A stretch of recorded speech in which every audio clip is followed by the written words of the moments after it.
Садыр Жапаров өлкө башчыдан ырайым сурап кайрылды.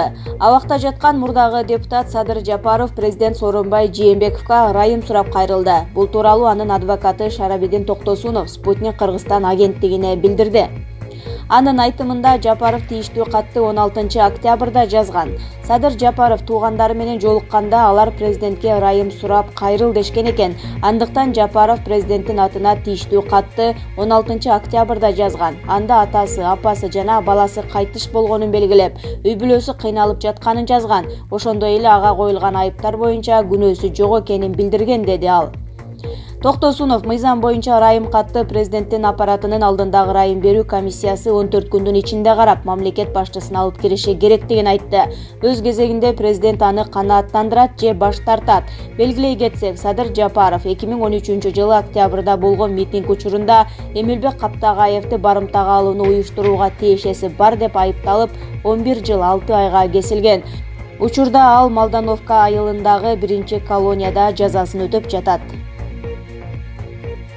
Мурат Суталинов баспай калды. Мурдагы УКМКнын төрагасы 7 апрелдеги каргашалуу окуялар боюнча күнөөлүү деп 20 жылга эркинен ажыратылган Мурат Суталинов баспай калды. Мындай маалыматты жергиликтүү басылмалардын бирине анын дарыгери, Улуттук онкологиялык борборунун доктору Турусбек Абдылдаев билдирген. Ал текшерүүлөрдөн өтүүдө. Суталинов кабыл алып жаткан дарылардын ачык көрүнүштөгү башка органдарга тескери таасири тийип жаткандыгы байкалууда. Анын кесепетинен ал азыр баса албай калды. Азырынча ал толук кандуу дарылануу алган жок, деген дарыгер. Белгилей кетсек, Мурат Суталинов ушул жылдын 7 майында Бишкек шаардык сотунун чечими менен боштондукка чыккан. Айыркен Саймаитинин өлүмүнө байланыштуу иштен алынган Стамбулдагы башкы консул Эркен Сопоков Туркиядан чыгып кеткени айтылууда. Мындан улам Кыргыз Республикасынын Тышкы иштер министрлигинин демилгеси боюнча Кыргыз Республикасынын башкы прокуратурасынын, УКМКнын жана ТИМ өкүлдөрүнөн турган ведомстволор аралык жумушчу тобу түзүлүп, Сопоковдун ишмердүүлүгүн текшерүү үчүн Стамбул шаарына барганы турушат. Эске салсак, жеке ишкер Айыркен Саймаити 10 октябрда Стамбул шаарында өлтүрүлгөн. Саймаити өлтүрүлгөн жерде токтоп турган унаа Кыргызстандын Стамбулдагы башкы консулу Эркен Сопоковго таандык экени ачыкка чыккан. Буга кошумча аталган автоунаага тагылган дипломатиялык номер консулдуктун каттоосунда болгон. 11 ноябрда президент Сооронбай Жээнбековдун жарлыгы менен Кыргызстандын Туркия мамлекетинин Стамбул шаарындагы башкы консулу Эркен Сопоков ээлеген кызматынан бошотулган.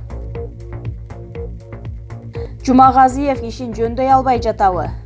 Бишкек шаардык ички иштер башкармалыгынын тергөө бөлүмүндө 20 кылмыш иши жоголгон факты аныкталды. Бул кыңыр ишти башкы прокуратура ар кандай кылмыштар боюнча айыпталып жаткандарды издөөгө байланыштуу токтоп турган иштерди текшерүү учурунда тапкан. Мындай факты боюнча кылмыш иши козголуп, УКМКга тергөөгө жиберилди. Бишкек шаардык ички иштер бөлүмүнүн башчысы Канат Жумагазиев өз ишин мыкты билген адис катары айтылып жүрчү эле. Эми бул көрүнүш бетине чиркөө болот го, же суудан кургак чыгабы? Аскар Акаевге Кытайдан кызмат сунушталды. Кыргызстандын качкын экс-президенти Кытайдын Шанхай шаарында өткөн академиктердин форумуна катышты. Ал жактан Акаевге Кытай Эл Республикасынын Илимдер академиясынын физика жана космостук технологиялар институтуна кызматка чакырышкан. Бул тууралуу запастагы генерал-майор Абдыгул Чотпаев 18 ноябрда журналисттерге билдирди. Анын айтымында азыр Акаев Шанхайда форумга катышып жатат.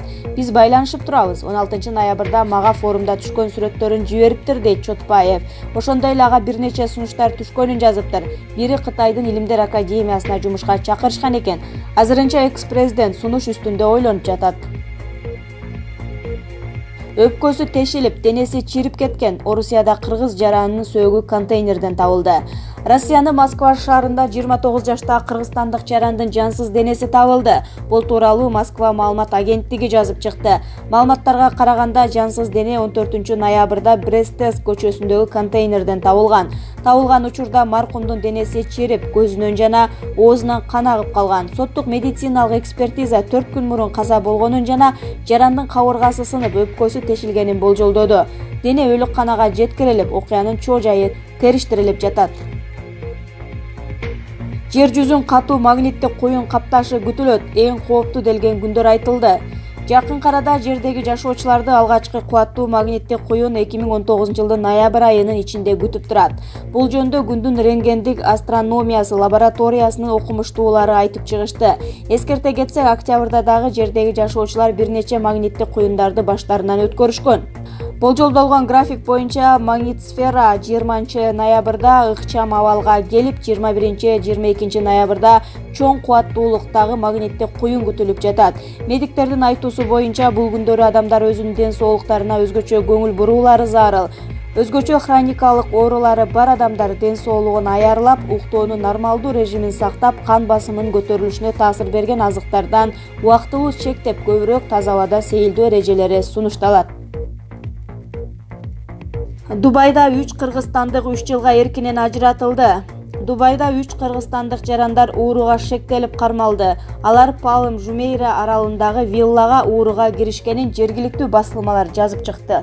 Маалыматтарга караганда, ушул жылдын февраль айында кыргызстандык 3 жаран бош турган үйгө балкон аркылуу кирип, 3 сейфти талкалап, анда сакталган баалуу буюмдарды жана 4.168.000 сомго бааланган саатын урдап кетишкен. Айыпталуучулар баалуу буюмдарды тааныш аялга таштап, андан кийин буюмдарды 31 жаштагы эркек адам Бириккен Араб Эмираттарынан чыгарып кетип, акысына $900 алмак. Бирок ыкчам издөө иш-чараларын жүрүшүндө уурулар полиция кызматкерлери тарабынан колго түшүрүлгөн.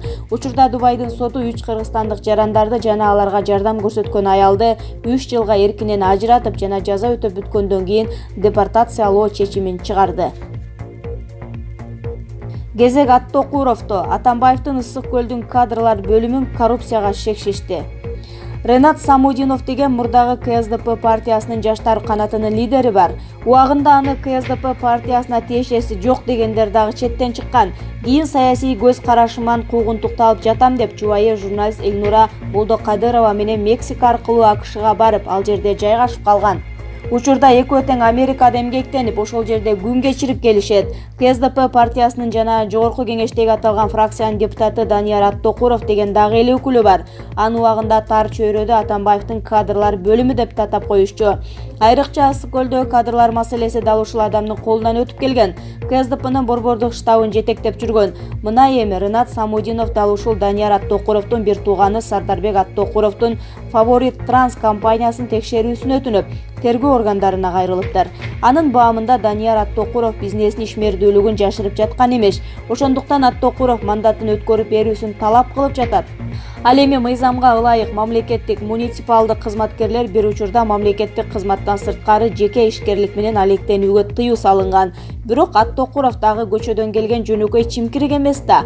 Айылдагы 5,5 гектар жеримен башка эч нерсем жок деп ак эткенден так этип жатат.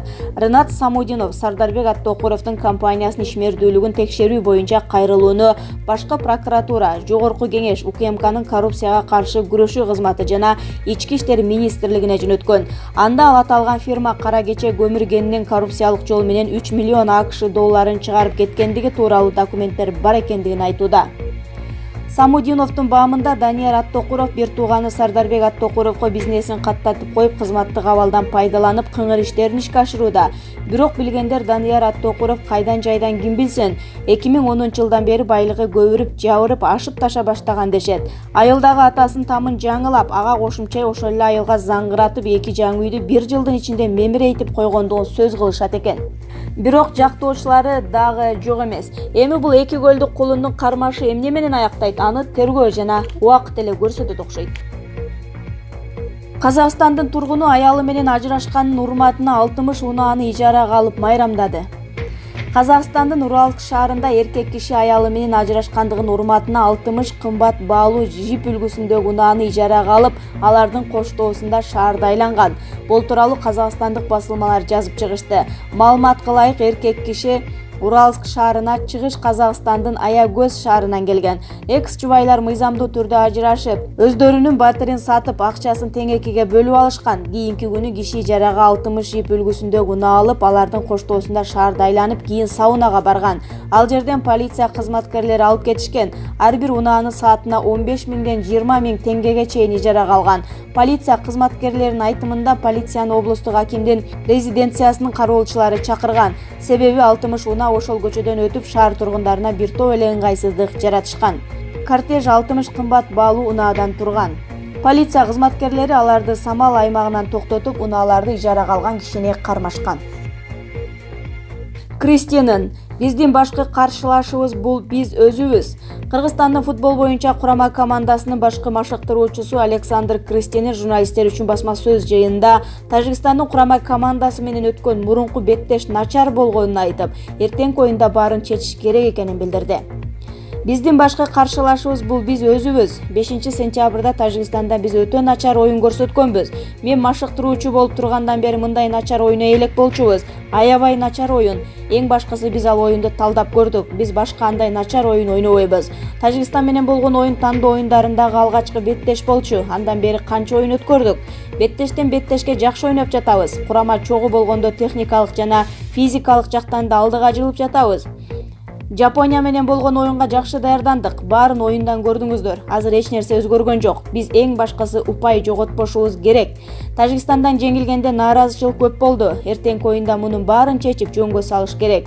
2022-жылы Катарда өтө турган дүйнө чемпионатына тандоо оюндарынын экинчи баскычынын алкагында кезектеги оюнун өткөрүү үчүн Тажикстандын курама командасы 17 ноябрда Бишкекке келген. Бүгүн 18 ноябрда эки команда оюн алдындагы расмий машыгууларын өткөрүштү. Футбол боюнча Кыргызстан менен Тажикстан курама командаларынын беттеши 19 ноябрда Бишкектеги Дөлөн Өмүрзаков атындагы стадиондо кечки саат 8-де башталат.